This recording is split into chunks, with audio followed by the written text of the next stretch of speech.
peneguhan dan pemberkatan nikah ini saya mengajak kita, mari sama-sama kita membaca dan merenungkan firman Tuhan yang saya pilih secara khusus.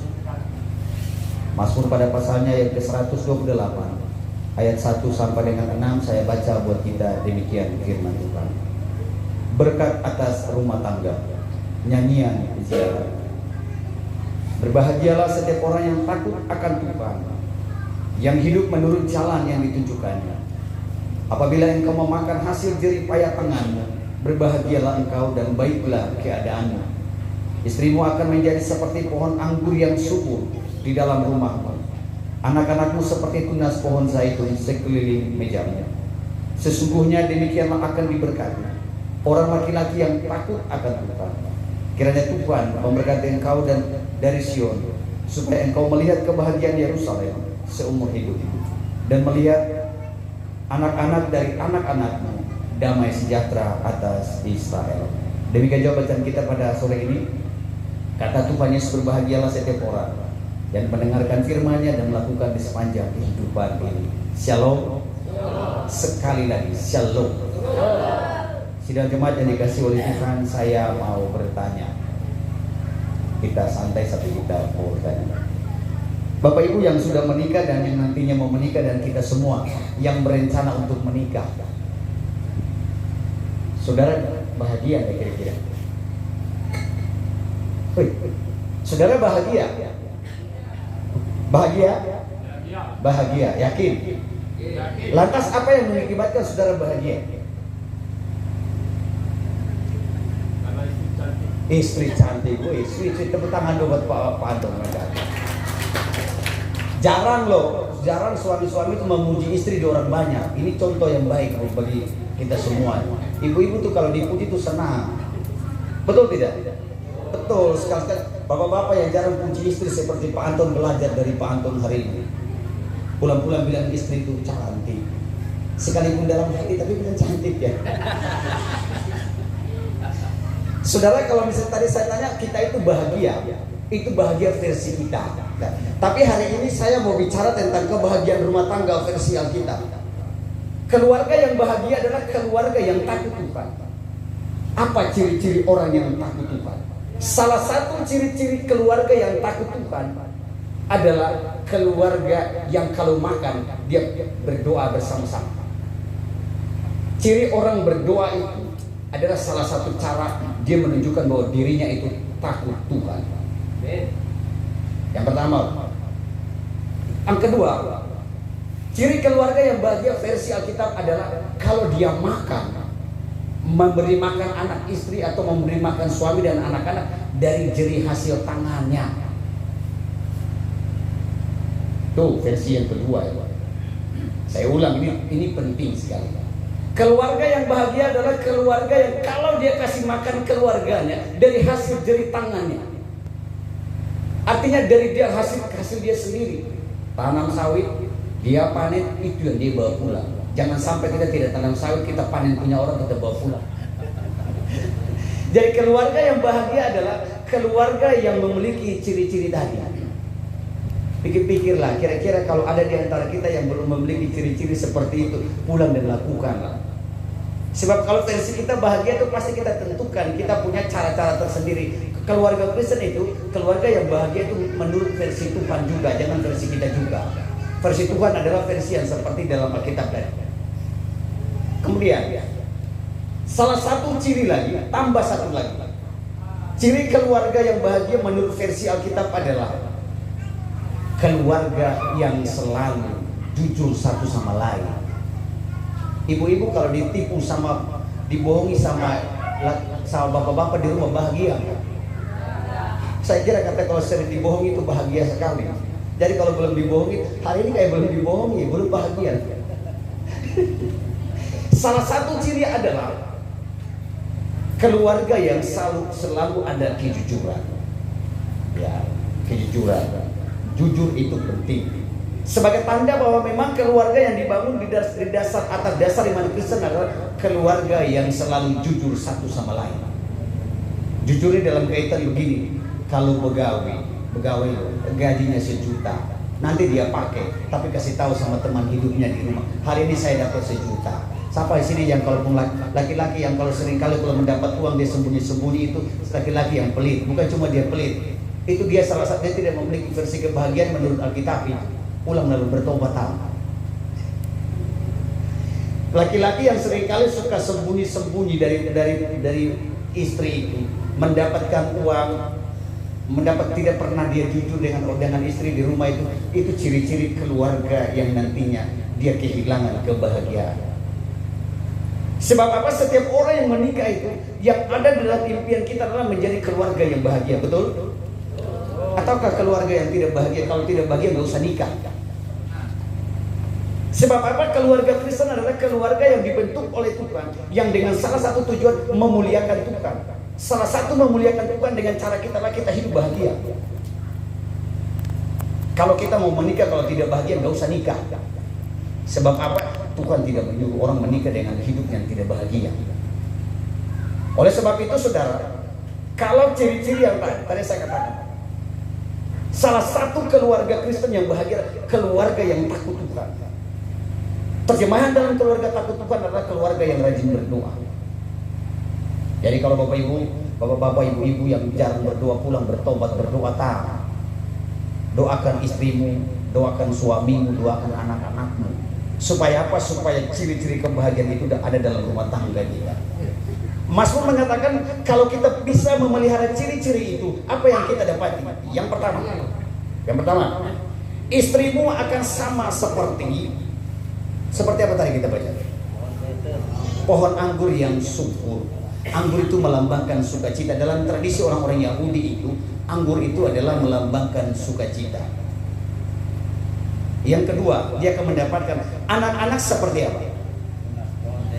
Anak-anak seperti apa? Artinya begini, anak-anak bertumbuh di dalam cinta kasih Tuhan yang baik dan benar. Jadi bukan cuma bertumbuh baik, tetapi benar. Kalau bertumbuh baik fisiknya bagus tapi dia tidak benar, itu repot. Dia bertumbuh baik tetapi juga benar. Hidup dalam sebuah kebenaran versi Tuhan, bukan versi saya. Oleh sebab itu saudara, di dalam setiap kehidupan kita berumah tangga, saya dalam kata-kata saya katakan, tidak ada satu ilmu pun yang mengajari tentang ilmu khusus untuk hidup bahagia, itu tidak ada. Tetapi selama kita hidup, kita mesti terus-menerus kita belajar untuk menemukan apa sih menjadi tujuan hidup kita. Kalau menikah seperti Pak Wanteno dan Ibu Soli ini kan orang-orang sudah berpengalaman. Kemarin dalam kata-kata saya bilang nggak usah terlalu banyak saya ngomong, ini orang-orang sudah berpengalaman di dalam mengarungi rumah tangga. Tetapi saudara, semakin lama semakin kita hidup berumah tangga, bukan sebuah jaminan bahwa kita saling mengenal pasangan kita. Itu bukan jaminan. Selagi kita masih hidup, Tuhan menyuruh kita supaya terus-menerus kita belajar dan terus kita belajar satu sama lain untuk memahaminya, untuk mengenalnya. Ini orang ini dia hanya maunya apa? Justru kita akan menemukan sebuah keadaan di mana kita saling mengenal. Justru Tuhan seringkali Tuhan mengizinkan masalah-masalah terjadi dalam hidup kita. Setiap keluarga kita hidup berumah tangga, saya pastikan pasti kita pernah bertengkar. Betul? Kalau keluarga yang selama dia hidup tidak pernah bertengkar, itu keluarga yang saya kasih tahu keluarga yang paling hebat.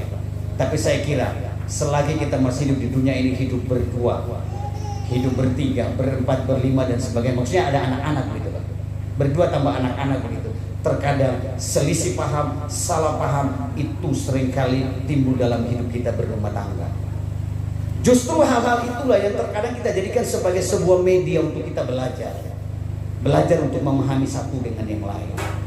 Justru hal-hal itu yang membuat kita supaya terus-menerus kita dewasa dalam hidup kita berumah tangga kita. Jadi orang rumah tangga dewasa itu bukan kaitan dengan sudah berapa, usia berapa berumah tangga, bukan. Orang berumah tangga itu bukan karena sudah lansia bisa membina rumah tangga semenjak sampai dari muda sampai lansia menunjukkan kita sudah matang dan kita sudah dewasa, bukan. Kedewasaan dan kematangan dalam rumah tangga itu ditunjukkan dengan sikap dan cara hidup kita. Salah satu cara adalah yang diajari di dalam Mazmur 128. Amin. Kita melakukan nyanyian kidung jemaat kita nomor 450 sebagai tanda respon atas firman Tuhan yang kita baca dan kita renungkan pada saat ini. Kidung jemaat nomor 450 kita nyanyikan. Hidup kita yang benar haruslah mengucap syukur. Bait 1 dan seterusnya.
Kini saya bertanya kepada kedua mempelai.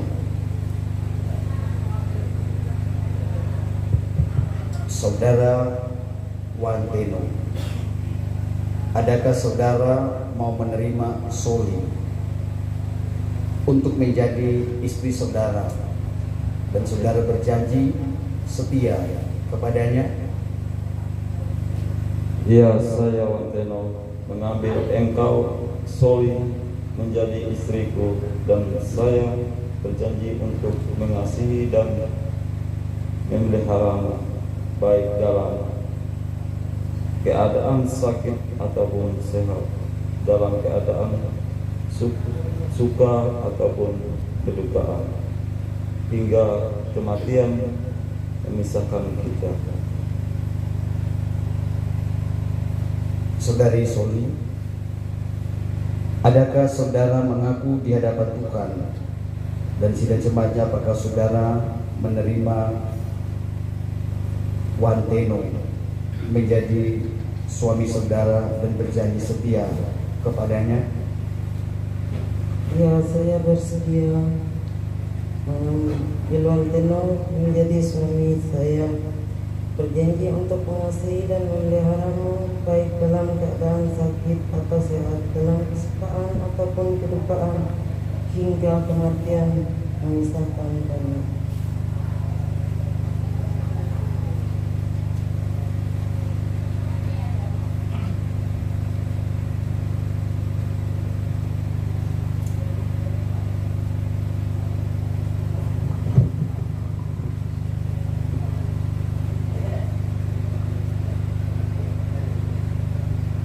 Oleh karena saudara Wanteno dan saudari Soli telah mengikrarkan perjanjian yang suci ini dan telah mengucapkan perjanjian di hadapan Allah dan sidang jemaatnya ini, maka selaku hamba Tuhan Yesus Kristus, kami meneguhkan nikah saudara di dalam nama Bapa, Anak, dan Roh Kudus. Apa yang telah dipersatukan Allah tidak boleh diceraikan oleh manusia. Amin. Berbahagialah orang yang takut akan Tuhan dan yang suka akan perintah-perintahnya. Terang itu akan bersinar dalam kegelapan bagi orang yang benar, adil, pengasih, dan penyayang. Dari kelimpahan Tuhan, saudara akan menerima karunia tambah karunia. Amin.